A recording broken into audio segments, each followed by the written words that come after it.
SA-10s don't always have a GPS coordinate on the 2D, so you could just have a generalization where it is, and then be able to do this visual attack. Once you get visual of it, when you're going down low, you can pop up and down between the mountains to kind of get a visual.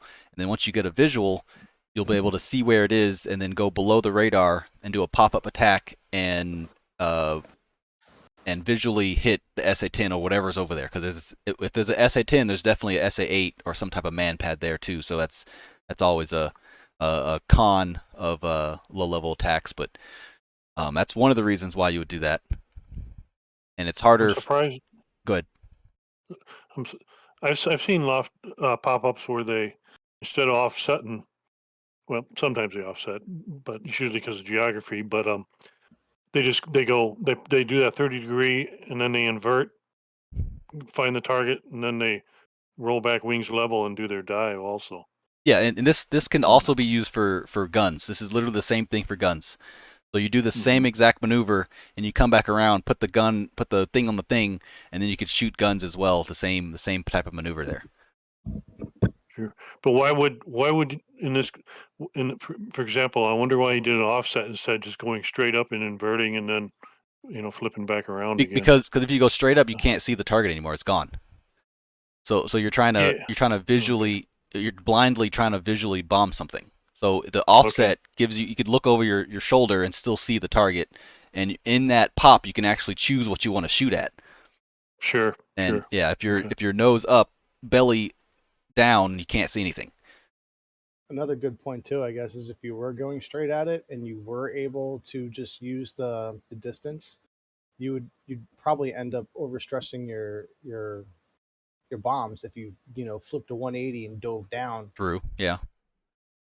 Yep. So it may also be to keep G's off of your ordnance. Yep. So here's the pop-up attack we just saw. So here it is from an up-down view. So you'll come in and you'll do the offset, however many degrees. You'll say call sign up. You'll go up. You'll come back around, and then you'll start your bombing run on whatever you're bombing at. But this is a top-down view of what is happening for a offset pop-up. And this is basically all the definitions and stuff. So there's the pop, there's the angle off, angle axis, pull down, apex, track point, and release point. So all those different words there that we're not going to get too much into. But this is what it looks like from the side. You do the offset. You do try not to go upside down, but sometimes you do go upside down, but it's not that big of a deal. As long as you have positive G's on your jet, the bombs don't really care. The thing about going upside down, it could kind of disorient you a little bit. So try not to go completely inverted. And you'll come back down, switch to CCIP, and then you'll drop the bombs on whatever your targets. So the pros, last minute visual attack. If you're not sure of where everything is, you can basically visually attack it and do the offset and attack it. Below the SAM radars, also you can use the terrain as cover. So you can literally come up above a little hill, look at what you need to look at, reset, come back around, use the hill as your your ridge to parallel, and you could pop up parallel of that ridge, and then come back around. You'll have visual, and it gives less time for the SAM site to actually see you because of the ridge. So definitely use your terrain as cover. If there's no terrain there, then you're kind of on your own. But definitely be familiarized with the terrain around, because that's definitely your thing to go after. And then after the attack, you would want to find terrain on the other side so you can hide back behind, because that's your most vulnerable spot, is the attack run and the apex. Those are your two most vulnerable spots. And then the third one is actually when you're leaving, when you have your tailpipe toward the area. And when you're leaving, you need to keep visual tally of that area at all times, just in case there's some IR missiles, because obviously you don't hear any indication from them. So you need to offset a little bit more to give yourself an angle to not put the target in your blind spot. Some of the cons is you literally have one chance. It's low level. There's probably going to be man pads and altitude gain close to the target. So to kind of mitigate all these, low level you can use terrain, man pads you can use terrain, altitude gain close to the target. You could use terrain as well. Try to go as your release point. Try to find the nearest terrain to get behind. And always have preemptive flares. Even if you don't see any launches, just put out a flare every half a second or something. Like, you might as well just give out preemptive flares. And then, especially if you lose tally, so if it's in your blind spot, I would probably start putting flares a little bit more frequently than you were on the internal, on the track point or release point, because now you can't see. This is a general numbers here. 500 knots, 3.2 offset, 40 degrees, up 15 degrees, turned back at 1.9, and then 13 degrees low on target. It's all general numbers there, but it worked out pretty good on my end. The video had like 4.1 and then 2.1 or something, but it was less degrees, so it probably works out very well. Any questions so far on this? All right. Get into symbology here for the lofting. So here's the new lofting symbology for BMS. So this number here is the predicted release angle. So it'll change as you get closer. It should get lower, I would assume. So the closer you get, the lower it goes. And you need to go to that loft angle wherever you're at on the attack run. So once it gets past the max release, it'll start slowly going down, and whenever time you want, you could pop up to that release angle and stay there. Don't go through it. Just go to the release angle and hold the pickle button, and your bombs will loft off once this vertical steering cue goes through your vertical your flight path marker. See how here it says 44, so it's, I guess, 45 degrees is the maximum, which makes sense. So 45 degrees is the max, and it goes down as it goes through. This number underneath, I didn't know this. This is super important and super helpful. This is the predicted altitude at release. So as you're lofting, this is basically your almost your highest point that you should be in the loft. So it's really good to know how high you are going to be in that loft and as you are releasing the weapon. This circle here, max toss anticipation, this blinks at the max release point. So it'll start blinking once it gets to that max release point, which is 45 seconds. Usually you would wait a little bit longer, because that's the least amount of accuracy at the maximum range, because you're literally lofting a bomb based off of math, and wind comes into effect, and yeah, wind and speed and all that comes into effect, and it has to calculate that on the fly. So the farther you away, the max release, it's the least accuracy it is.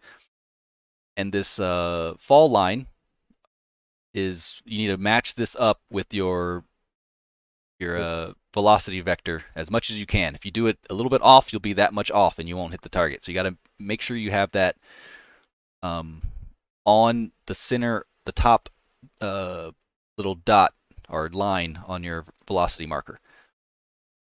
There's the PUAC, there's the sub mode, TD box is what you're targeted at.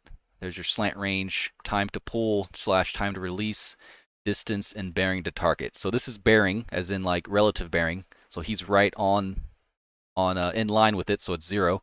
If he was 30 degrees off, this would go to, I think, 3. I think it's 0, 3. That's it with the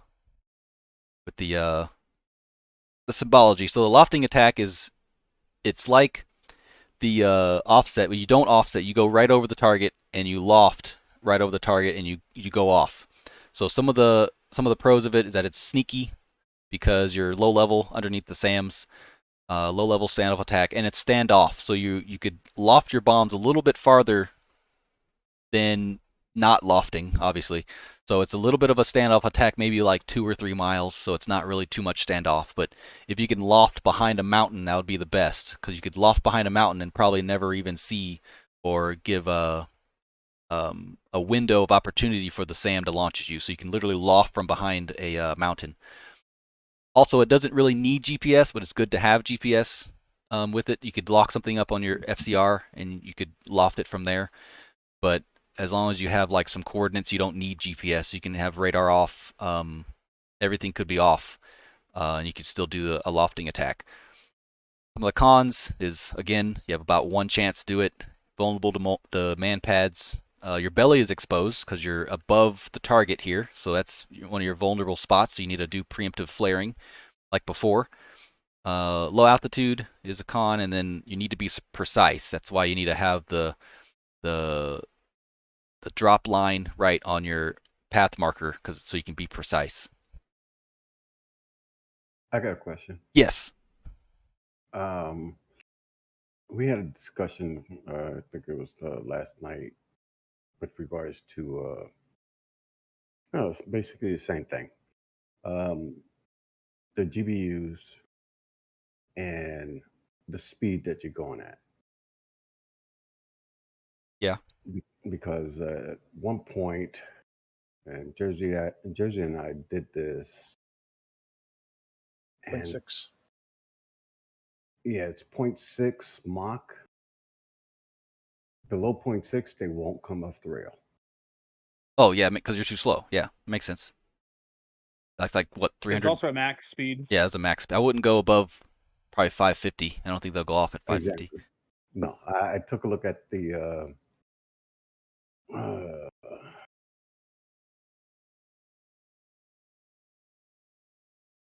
What?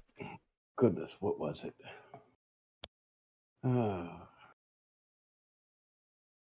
Where everything that Weapon delivery PDF. planner. No, it was the I got it right here. Hold on. 362903. Absolutely right. 100%. Look it up. The T-square. Oh, the threat guide? Yep. Yeah. And it said, 0.6 Mach. You can't go below that because it won't come off. Yeah, so it won't. That's the worst feeling ever when you're in a loft and your heart's pounding and you're about to drop bombs on something, and you go through the queue, the thing falls, the thing on the thing, and then it doesn't do anything. That's like the worst feeling ever. It's all energy. The bomb needs a certain amount of inertia to fly whatever the loft thinks it's going to do. And if you don't have it center line, if it's not centered, it won't go off either. So if you're off by too much, I think if it's like if it's not at least touching the flight path marker, I don't think it'll go off. That's what happened to old Craig and TVT when we were bombing the airbase.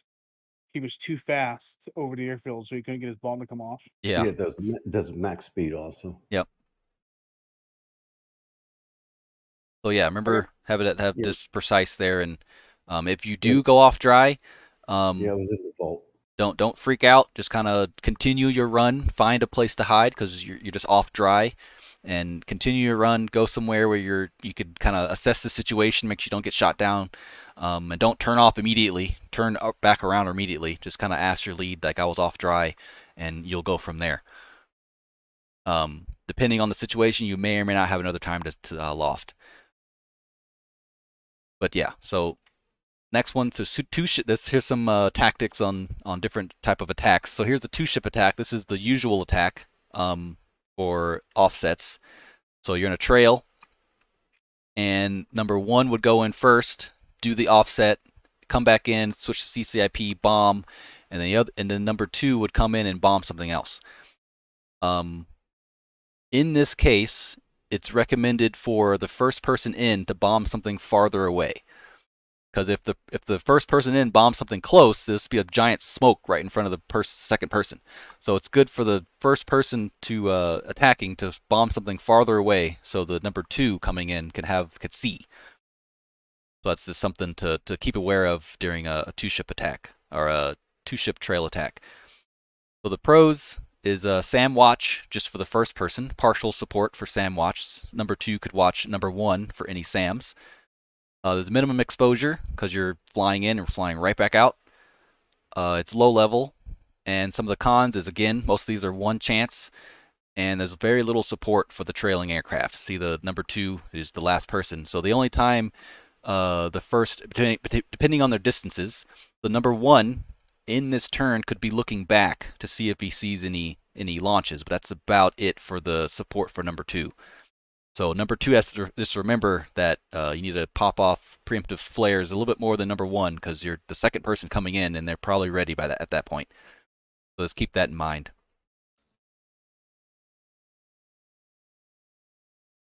And a simultaneous loft, I think this is probably the quickest and most efficient way to loft one of the bombs. So you each have a separate target or the same target. It just depends because you're not really going to have a you're not going to be able to have a visual of the target at all times because you're going to be lofting and then turning off immediately.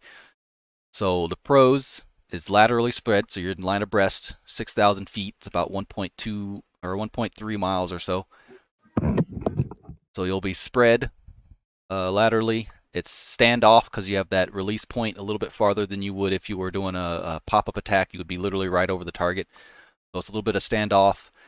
Simultaneous redundancies. If one person doesn't hit the target, the other person might. So it's a two-level redundancy, and that it's simultaneous. So it's hard for the enemy to launch at both of you at the same time.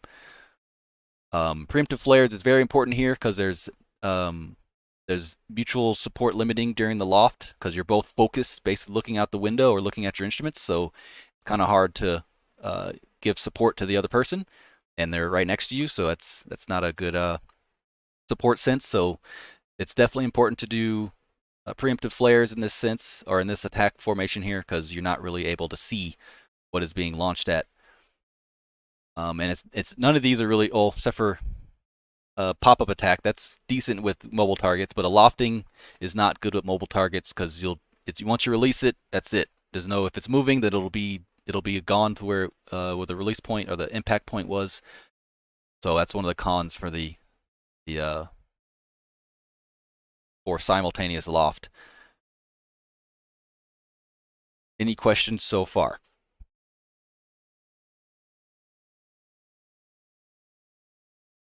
All right, so I'll try to organize the range a little bit. So you see how we have 3 sets of the targets here. So we'll try to use each target separately by someone. So the CCIP visual, this is the pop-up attack. So we'll do the offset, come back around, and do the offset and come back in. So we could use the targets as like there's a north, this north one, there's a center. Actually, it's the south. This north is down. So there's a south one, there's a center, and there's a north one. You could use north, keypad 8. So this is our keypads. This is 8, this is 5, middle's 5, 6, 2, and 4. So you can use the keypads as like which one you're doing. So you can say, for example, I'm going to hit north keypad 6. So you'll do this one right here. That's an easy way to kind of separate what you're gonna do. And it should be visual, so we're not gonna do a steer points for this. So don't use your steer points for visually doing this. It'll just be a general steer point of the area, and you'll have to find it visually in the pop-up. Oh, great!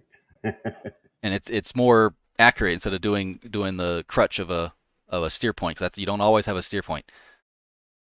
So that's the whole point of a visual pop-up attack, to be able What to. are the actual targets?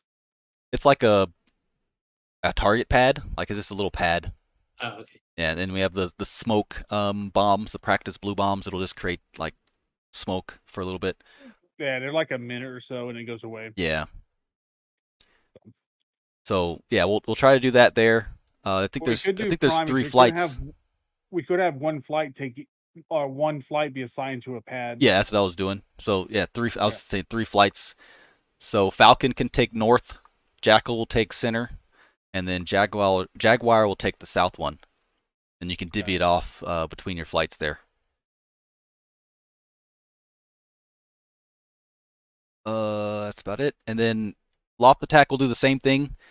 This one we could use if you are down for it. You could kind of trade back and forth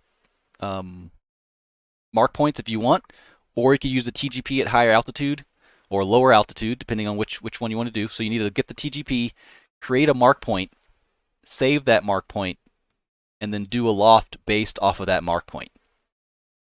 So that would be the ultimate goal, to try to get a little bit of that practice here, practicing your mark points. Or since it's a loft attack, usually you know generally where the target is. So in this case, you can use the designated target steer point if you would like. If you don't want to use it, you can still have it, but you do have the option to use it as your steer point.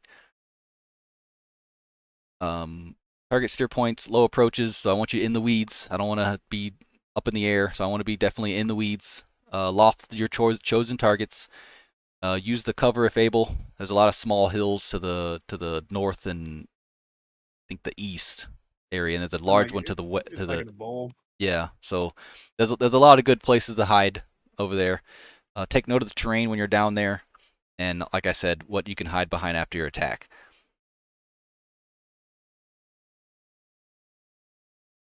So the agendas are practice the following: pop-up attacks, loft attacks, and the two-ship trail attack. If you're down for it, would like to practice a couple two-ship attacks in within your elements or flights. See if you can practice some of those two-ship attacks. And again, note the following: use the terrain, maintain mutual support, and we'll have some simulated SAM launches. So whoever is the second person, you could simulate a SAM launch. You could say missile in the air, SAM launch, and then hopefully the person in front of you would act accordingly. Either like do flares and brake in a direction or something along those lines. So we're just practicing. If you see a SAM launch, just kind of tell them there's a SAM launch, brake left, brake right, whatever, and we'll see if the first person attacking actually adjusts accordingly. That's a good way to introduce SAMs without having SAMs in here, and then next time we'll definitely have some.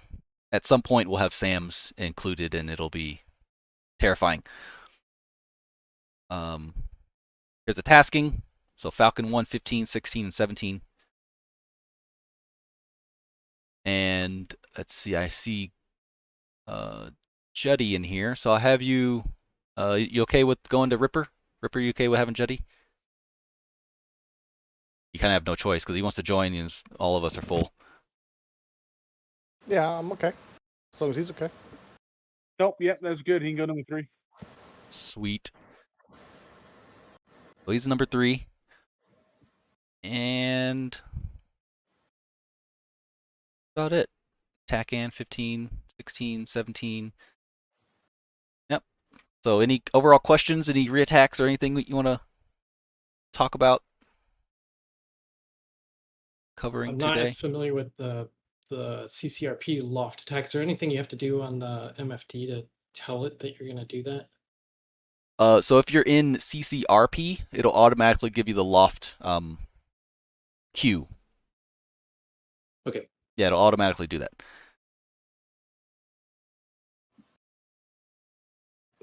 And then for the pop-up attack, you would use the CCRP. Is everybody familiar with the difference between CCRP and CCIP? If you're not, please speak now. Don't be afraid. Totally normal. I have a quick way to understand which one is which. All right, so CCIP, I remember it because of the eye. It creates an eye. You can actually visually hit the target. So that's how I remember the CCIP is the pipper that like swaying around, and then CCRP is the high one. I got a question. Yeah.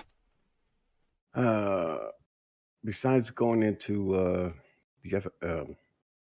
how do you switch from CCIP to CCRP to guns on your stick?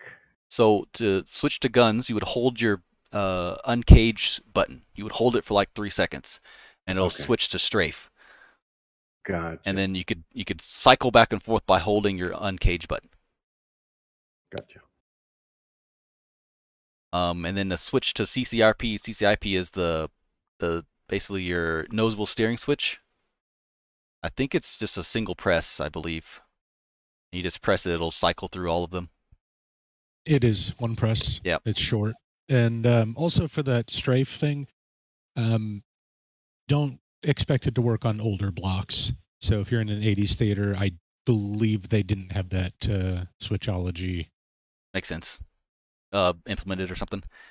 Yeah, I think it was a newer thing that they came up with later. So, like the block 50, 52, all that, you should be fine with. And I think even the 40s. Yeah, the 40s has it. 42 30s might not have it. Yeah, I don't remember how far back it goes, but just something to keep in mind that you may or may not have it on an older block. Indeed. Copy that. That's why I always go to the FCR and switch it there. Because Well, that takes too long. yeah, I know. Yeah. Copy that. It's like That's you're why I asked. 3 miles from the target. Let me switch my strafe real quick. Have to go through the buttons. Yeah, Exactly. I don't bother doing that unless I know it doesn't. Actually, what really ends up happening is I try it, and then if it works, it's like, cool, it's here. Yeah. So I would recommend if you guys can go in the weapon delivery planner or make sure to remember each time you go into for your release angle. I think default it's 45. That's way too high. You need to have it at like 30. So you go to your SMS page, you press the I think it's control. That's what that means. Yeah. Control. It'll bring you up this page. All the arming stuff is there, and the release angle is down here. So you would click on that. It would give you the numbers on the side. I use 30. Release angle usually works pretty good. So make sure to change that to 30. 45 is kind of sometimes it goes off, sometimes it doesn't. It would be like a nosedive to get it out. Yeah, basically. All right, looking good. Good on time. 40 after. Let's do a quick break, and then we'll do IBC check. Sweet. This is what we call the beer runs. Run. How much time? Let's do 6 minutes, so 45. Copy that. Hey, Prime, what's the IP for the server? Oh, I'll give it to you. X gon' give it to you. Don't give it to you. Here you go. Jackal in on the range from the north, 10 miles. All right, flight, go NOE.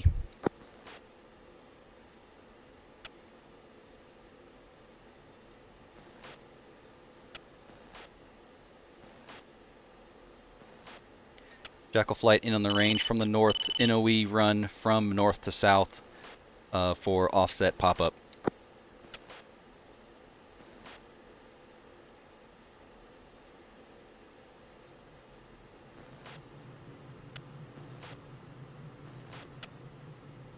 And flight reference steer point 6. Jackal 3, Jaguar 4, good copy on that. We're regrouping at steer 5. I think we're on our last set of bombs right now. So far, so good.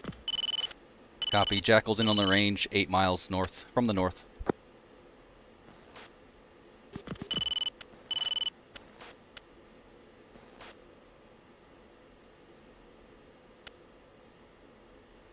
Flight traffic left, a little high, opposite direction.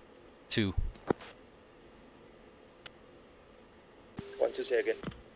Got traffic left, same altitude, opposite direction. 2C traffic.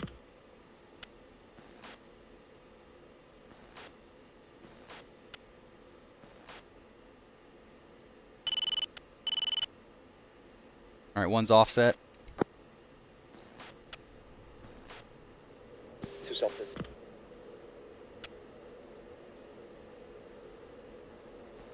One's up. 2 south.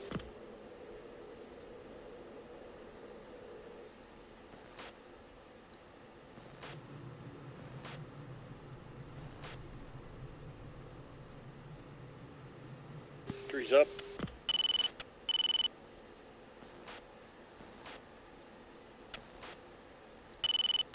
One's off dry.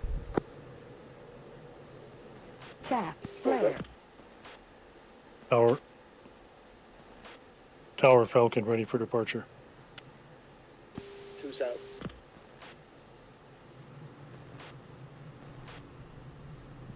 Pull up.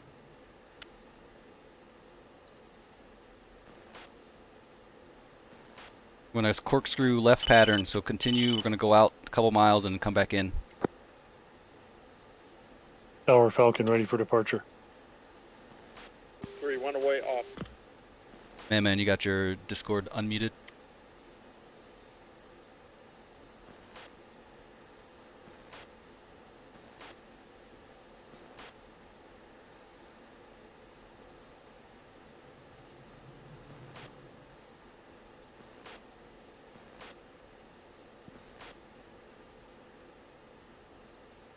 Yeah, sorry about that, Prime. I was talking to Ripper. Oh no, you're good.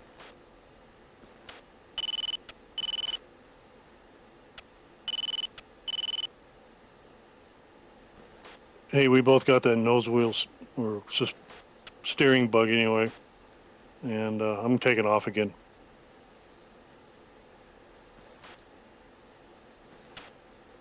Jackal back in on the range, 10 miles from the north.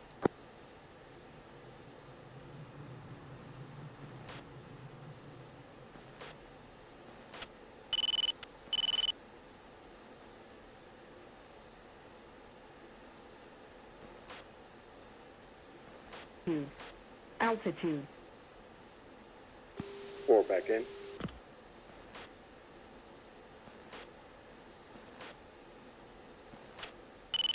One's offset.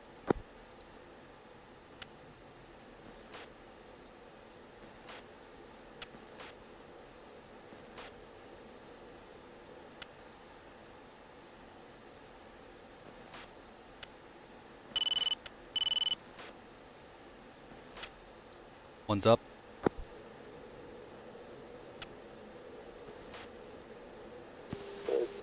Two back in.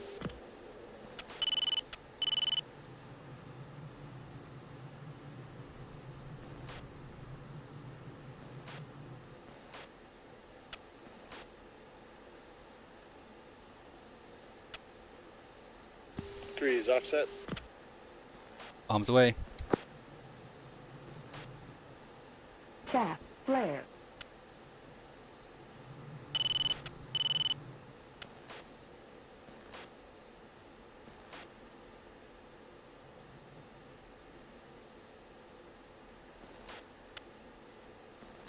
Three's up.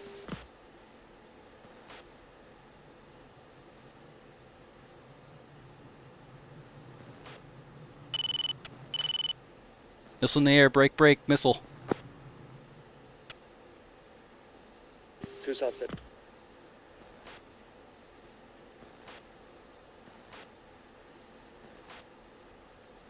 Two's up. 4 bombs away, breaking left.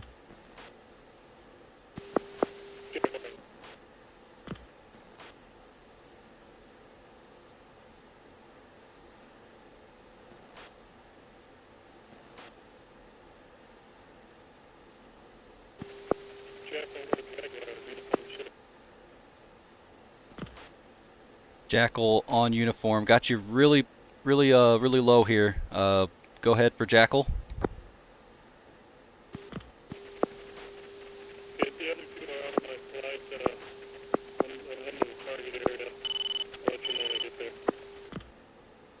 Copy all. We're in it right now, doing patterns around it. There's 2 flights in here now. Copy. I'm 48 out, so I'll be a while. 12 left. Jackal 3-1 back in, 10 miles north.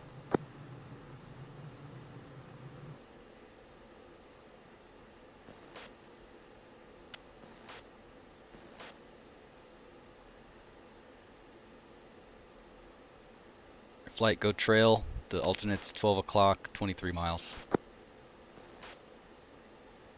2.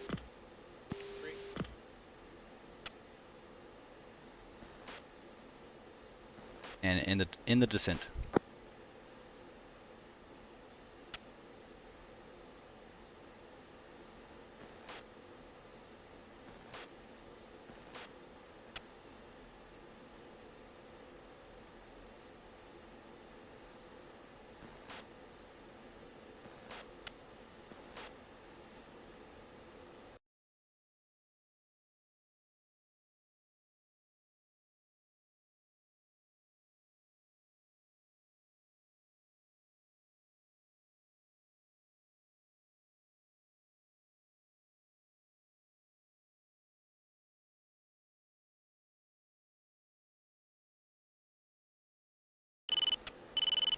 Flight go. Bombs away. Cat 3 off right. Flight go to West, uniform 45. 10 for alternate airfield.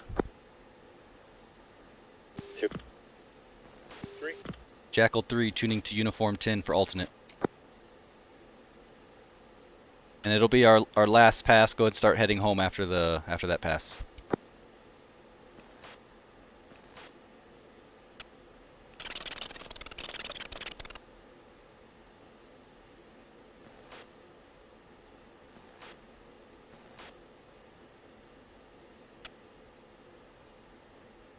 Good evening, Jackal 3-1, turn 1, approach.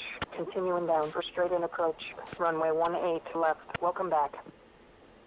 You and page 2970.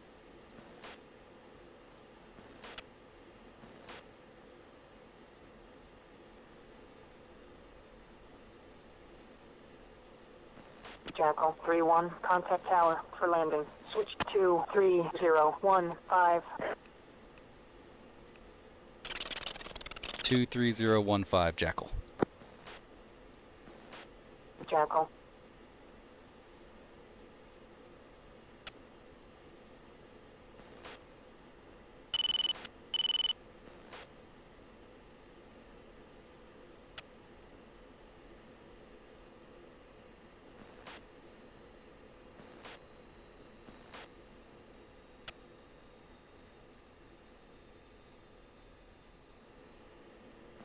Jackal 3-1, John Bond Tower, continuing bound for runway 18 left, report on final.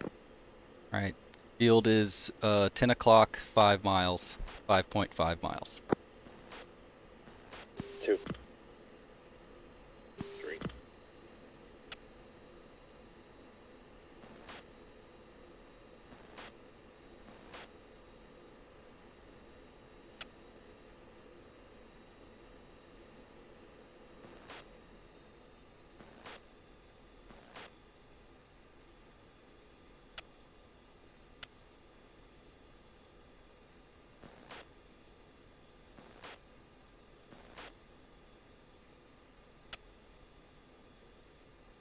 Jackal 3-1, John Bond Tower, Wayne 200 at 2 knots, runway 18 left, clear for landing, jet gear down.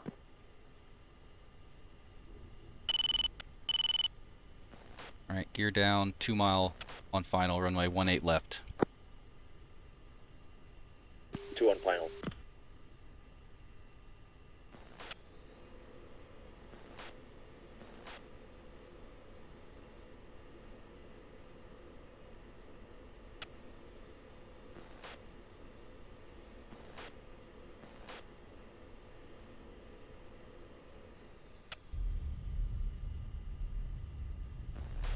A 4 mile final, 18 left.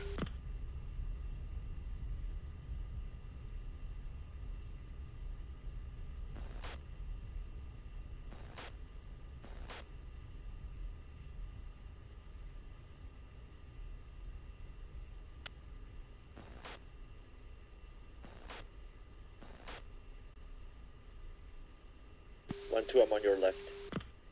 Copy, I'll stay on the right till I see you.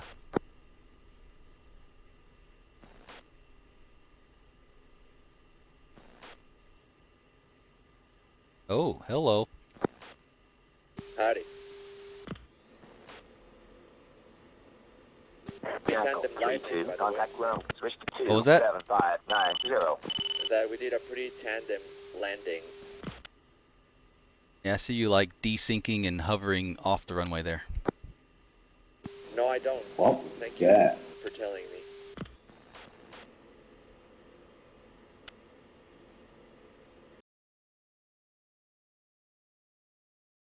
You had a 3D, Diego? Yeah, I'm here. I was in the BMS ready room. Okay, yeah, I'll just, whenever you get out of 3D, I just dragged you over here real quick. We're just gonna go over what we went through. I think they're still flying in there, so they might be a little bit. Okay, go ahead. But yeah, so that with the planning everything as you're flying is like very accurate in an actual mission. So this was not too far off from an actual air-to-ground mission. Not too many times you'll have like the steer points set up. You'll know where everything is. You'll have the target points. Like that literally probably never happens unless it's like a runway or something. So usually it's literally on the fly like this. So that's why I wanted to have it so you guys you would know what it's like in a real mission. when planning is not always the case. Because with air to air, it's the same thing, except you don't have actual places to bomb. But it's okay, we'll do this grinder 10 miles, and then but before you know it, you're all cold 14 miles away. Like it just changes. So it's good to know what no structure feels like in a training scenario rather than having no structure in an actual mission. So that's why I made it kind of like this. I didn't want everybody to have steer points. That'll just make it too easy.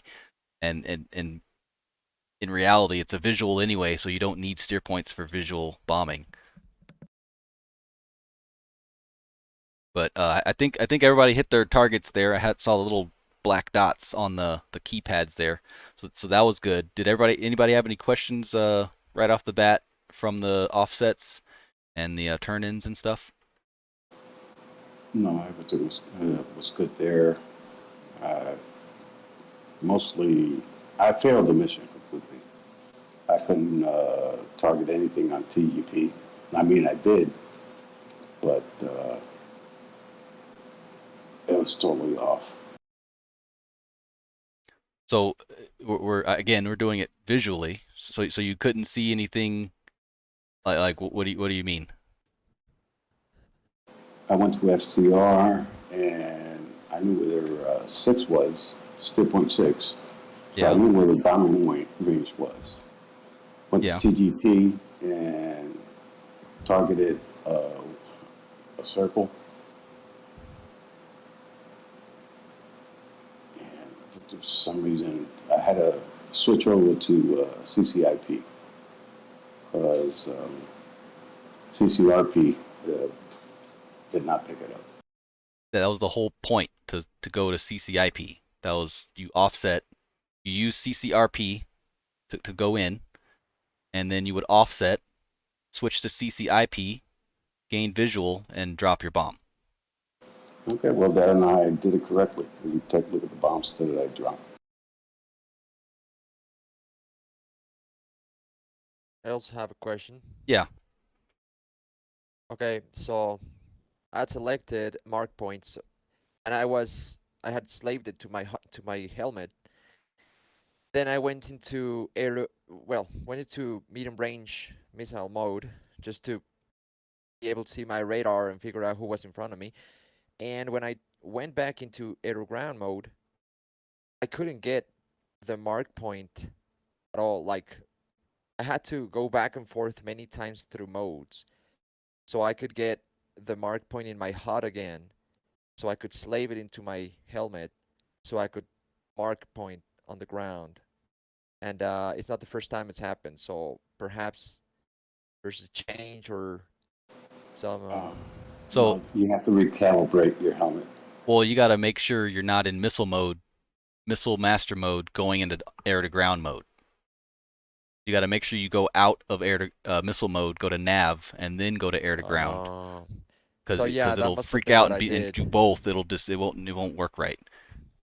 Yeah, it must have been what I did, because I ended up just going back into nav mode, then back again into ground mode, and I could see my circle. Yeah. The mark point again.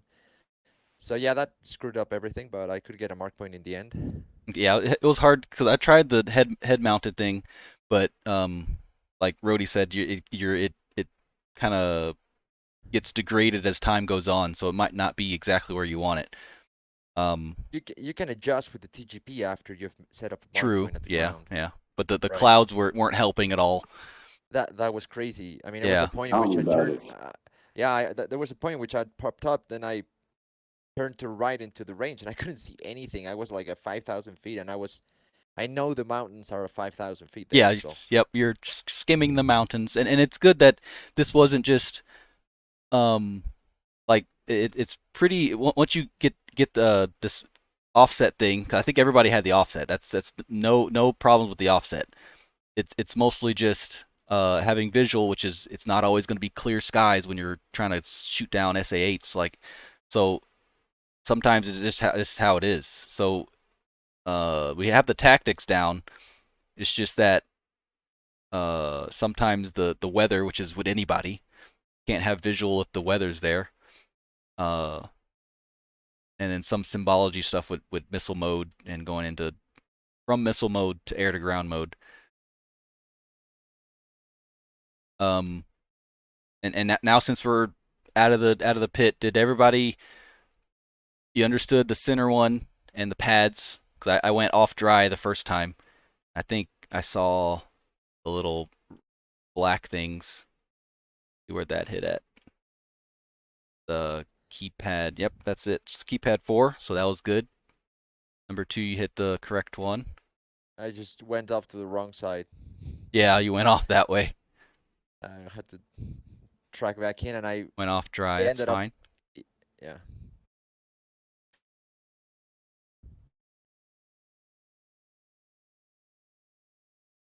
Yeah, this is the first run, which is, it's all crazy, and like I said in the briefing, like usually you get one chance. It's literally it, and you have to get it right that first time. So we were lucky. We were able to. We're training, so we're doing it multiple times. But usually you get one chance. That's literally all you get.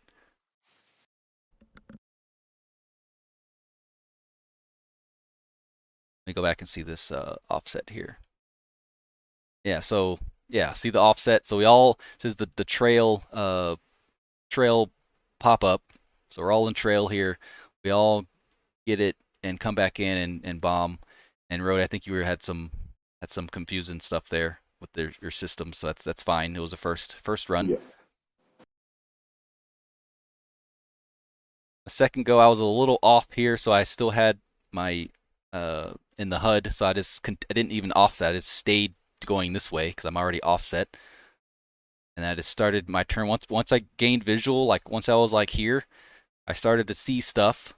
So as I was pulling up, at this moment I'm looking for the target. I'm looking for the 3 groups of targets, and I'm looking for them. Like as I'm pulling up, still looking for them. Look up, look at my altitude, look back over here, turn up, looking for it, and I'm calculating where my target is. In a real sense, it would be vehicles. You would have like actual vehicles. So you'd go over either the radar, the launcher, or a tank or something. So with this, to kind of simulate a certain target, we had the center pad, keypad, or the center targets keypad 8 or whatever you had. So we're kind of simulating it, and I'm still looking. I'm padlocked on my target right here. I switched to CCIP. I'm straight, about I don't know, 20, 30 degrees down or something. And I have it CCIP. I'm waiting for it to come up through the point, and then I pickle off a bomb. And it goes right to the number 8. And then I'm popping off flares for preemptive, going straight over this hill because it's a hill there, so you might as well use it because now I'm out of the wez of everything. And this is like a perfect scenario for practicing this. Like it was ideal. There's a mountain here, but there's not always a mountain right on the other side. So you just have to hope and pray you're not getting shot at. And that's when your number 2 would look and see if there's any missiles to tell you. But you would still preemptively flare because you can't always, in this case, you can't always rely on your wingman. He's busy too. Like everybody's busy, so you got to watch out for yourself as well. A good offset, comes back in. Yeah, we had people all over the place. I think we didn't run into each other, so that's good. Off dry. Oh, no. I didn't even see anything. Yeah, we had some connection problems. What it would explode at. So a little off. That's okay. It's a bomb, so it could reach 50 feet or something.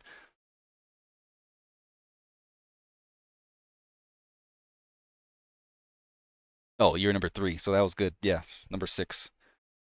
Keypad 6. What happened on here, Diego? Remember? I believe that's where I finally got my mark point working. Okay. So I marked a point, and when I ran, I was gonna do it. CCRP loft, but then that's what you called it back, RTB. Yeah, everybody was running low on fuel. Yeah, I tried to do a dry run to get a steer point, but I wasn't able to. Like I think Badger pointed out, there's no contrast, so it can't area track something and create a steer point.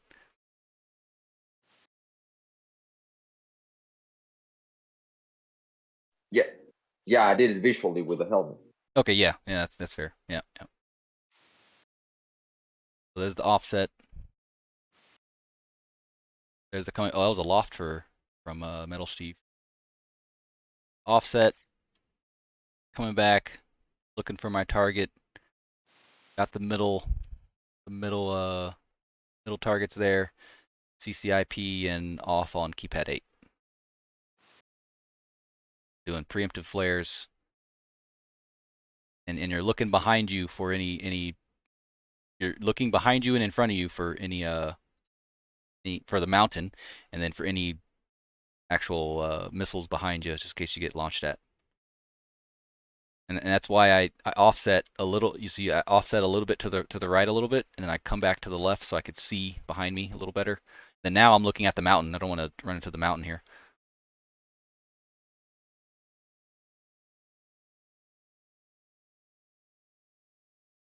Good offset, up and back down. I think that was the trying to get a mark point. Oh, yeah, I think that was a mark point.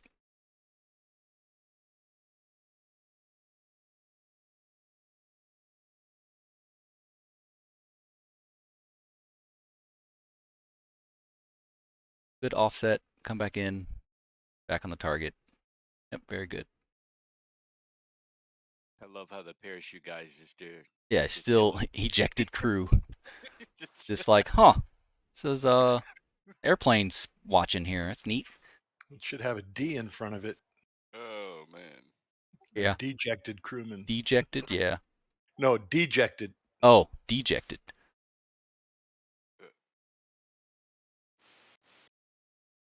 I tried to get a mark point, but didn't get it. Brody carpet bombing.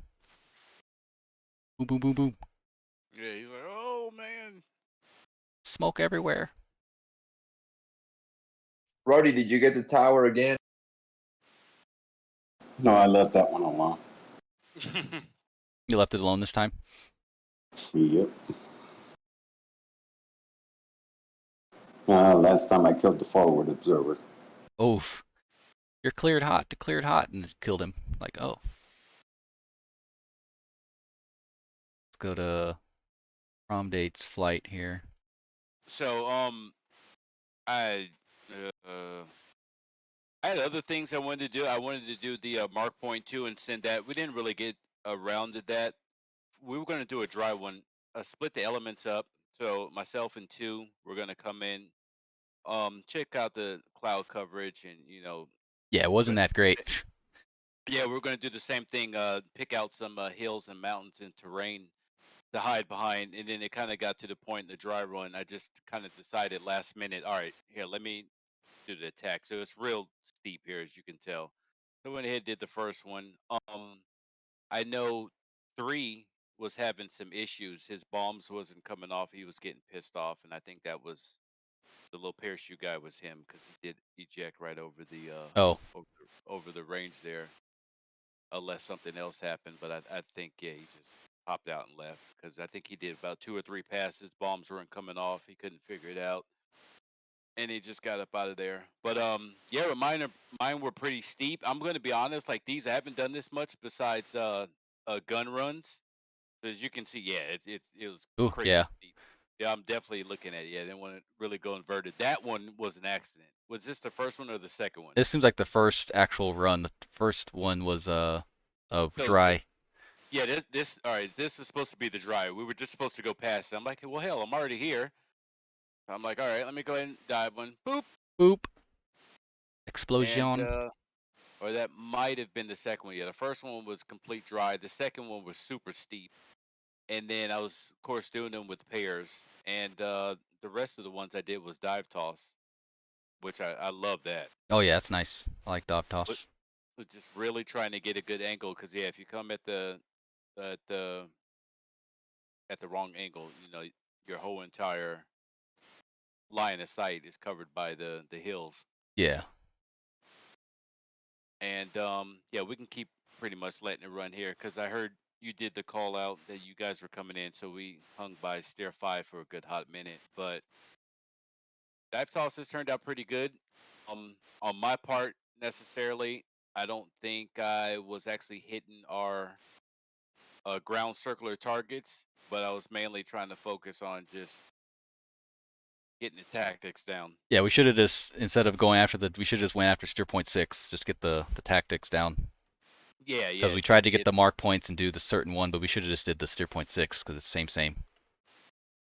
Yeah, the clouds did us dirty, but of course we know, like, you pop up in the mission, it's actually really good training at the same time. Yeah, that's how it is. It's not gonna be perfect in sunshine all the time. Exactly. So yeah, we can kind of let it flow here because yeah, I am curious to see what everybody did, but I think we did do pretty good on the dive tosses, and then I had Bono.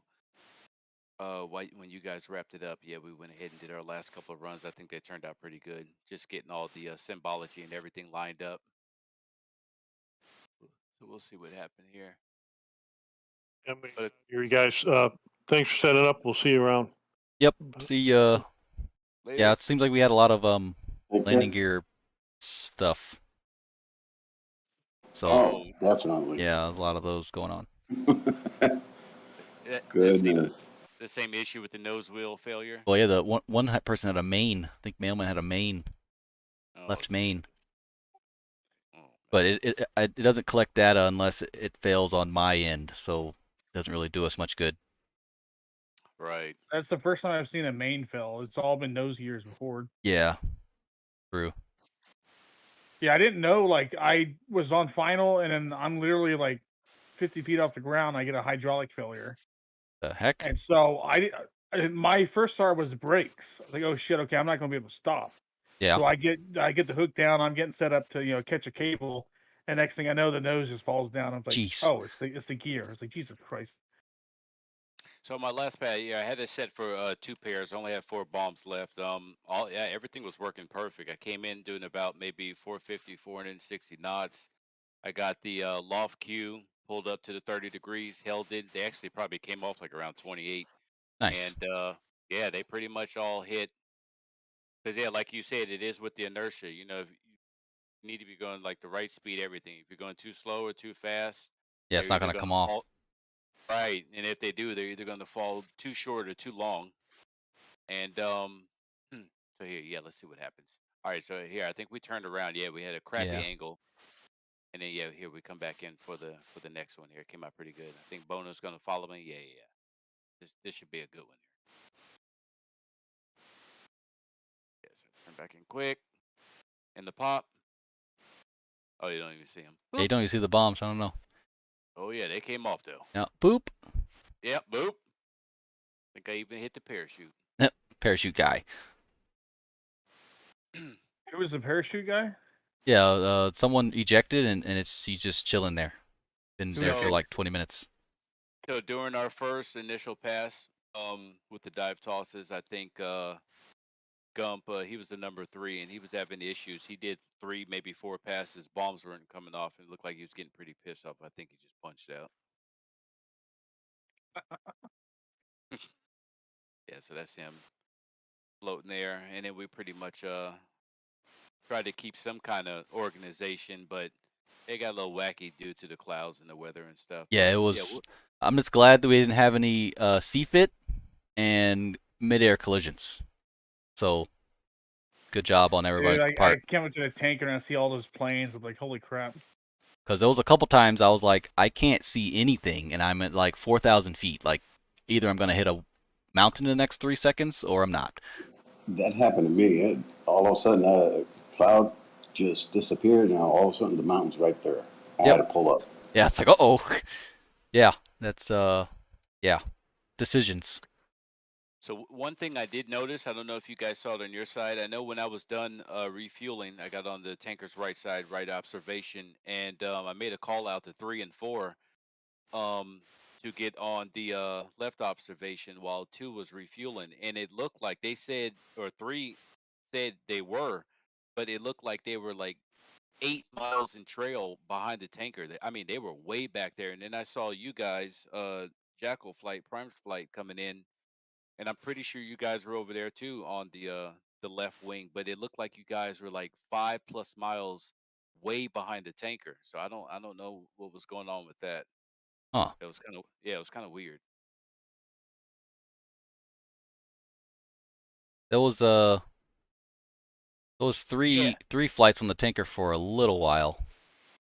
So let's see, let's see. I think we're on the we're on the left observation now.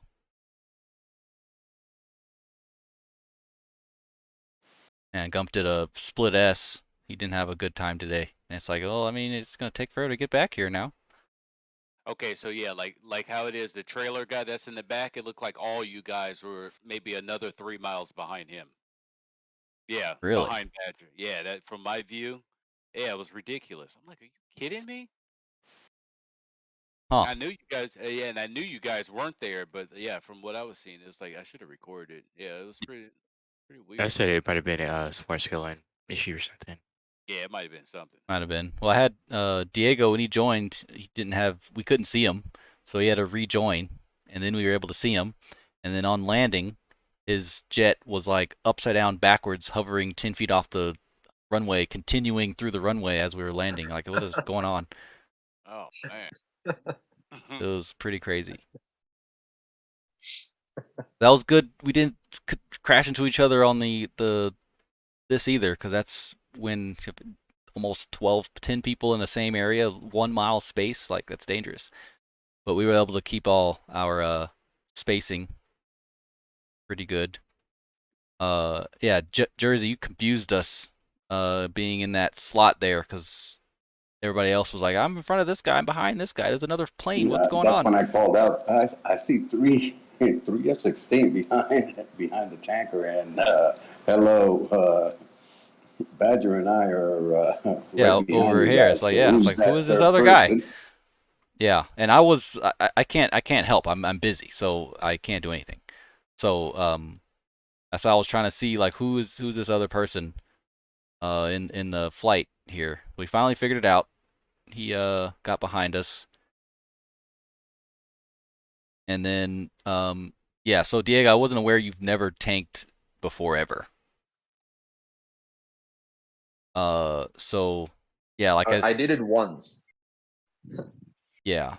So when your lead gets in there, he'll say ready to tank, request tanking, and it'll put everybody in the queue. So once everybody is in the queue, the previous person has to say done. And once they say done, it'll automatically say, you got to listen to the tanker. It'll say Falcon 1-2, you're clear to pre-contact. And you get into the pre-contact position and you're close there. Sometimes it does it automatically, sometimes it doesn't. And if you're in the area where it should be doing it automatically, you can kind of give it a little nudge by pressing Y2, not Y3. And I apologize for that. So you press Y2 to kind of give it a nudge saying, I'm here. Are you going to give me gas or no? And it'll sometimes respond. And then when you're done, you come off to the other side and you'll say that you're done, close your door, and then the other person will get queued and so on and so forth. But Copy that. we had problems, so I was like, let's just skip the tanker because it's not working out. We need to do something today. The point today. Yeah, sorry. The point wasn't tanking, but it's good that we went through it already. We're gonna start adding it in between different flights, so you'll get more experience, and we'll do the same type of thing where you can land at the alternate or tank. But the idea is to take off, go to the tanker, then go about the mission. And the reason why is because when we get into campaigns and we get into like TVT and stuff, there's just gonna be times where because of distances, you're gonna have to tank. Yes. Like some of the Balkan flights, we tanked in and out, going to from Aviano to all the way the across corner the of Bosnia or something. Albania or whatever. Yeah, whatever. But yeah, so if this, like, you get 3 bombs away in like 30 seconds, or 4 bombs if y'all do 1, and if y'all offset, y'all get targets, and so there's many different possibilities when it comes to this tactic here, but I just want to have this tactic in your toolbox so you know what it is instead of, oh yeah, we're about to bomb this SA-10 with SA-8s and we're about to do this pop-up and you're like, what the heck is that? So it's good to have this in your toolbox to know what it actually means. Well, and then we get into fun missions like lobbing CBUs at them and stuff. So Yeah. Hell yeah. Trying to get the tactics, at least do them once or twice, and you can always practice on your own, but at least giving you the tools, the water to do it. Oh, that was pretty neat.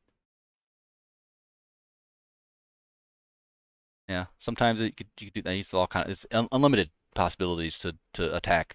There's some tactics where like you have 4 ships, they all attack at 4 different directions, and of course you offset your altitudes and brief that you won't run into each other. But could you imagine being a SAM site and there's 4 F-16s coming in 4 different directions with 4 different bombs? Like you can't even. I think it's either I think it's Lorik and Unleashed Code. They have a video where they have a deed flight going in doing like a 4-way pop-up attack, and then they Lorik and Unleashed come in with the Oka strike on the runway with the blues. Like Yeah, it's 20 awesome. seconds later, And it's just So like you this got is yeah one sweep, and it's like you're yeah. dead.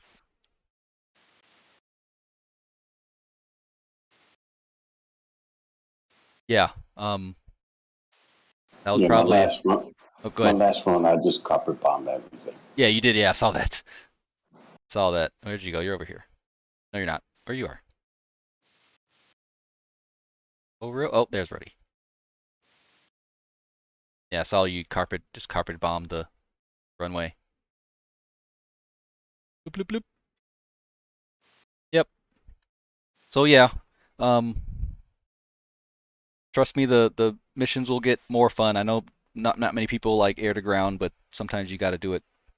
And once you do it a couple times, you'll get addicted to it because there's nothing like 30 seconds. Like you take off, you spend an hour flying over there, and then the actual like excitement is like 30 seconds long, and then it's over. And there's nothing like it. Like I said, you get one chance. If you miss that one chance, you feel like you don't feel that great. But if you get that one chance, you'll be able to loft it, you the offset, you get a bomb out down, and everything is good. You return home like it's the best feeling ever. Absolutely.